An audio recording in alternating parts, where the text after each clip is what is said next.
Nasawi habang nagmamando ng trapiko ang isang enforcer sa Dagupan City. Ang tinitignang dahilan ay alta presyon. Ang tip talk ng doktor para sa mga high blood sa report ni Jeric Pasilaw ng GMA Regional TV. Nagluluksa ang kaanak ng 60 anyos na traffic enforcer na si Renato Salvador.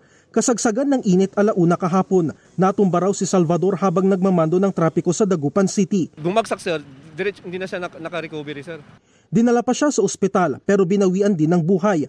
Ang tinitignang sanhi ng kanyang pagkamatay, high blood. Lahi namin po yung high blood talaga, yung masakit na namatay siya. Paliwanag ng doktor tungkol sa alta presyon. Pagka ang isang tao ay ramdam po ng matinding init or nabilad po sa matinding sikat ng araw, tumataas po yung kanilang blood pressure. Bukod sa pag-iwas na sobrang mainitan, payo ng mga eksperto sa mga hypertensive, inumin palagi ang iniresetang maintenance medicine, umiwas sa pagkain ng mataba, matamis at maalat, laging i-monitor ang blood pressure, mag-ehersisyo at umiwas sa stress. Jeric Pasilaw ng GMA Regional TV, nagbabalita para sa GMA Integrated News.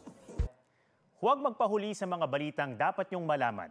Mag-subscribe na sa GMA Integrated News sa YouTube.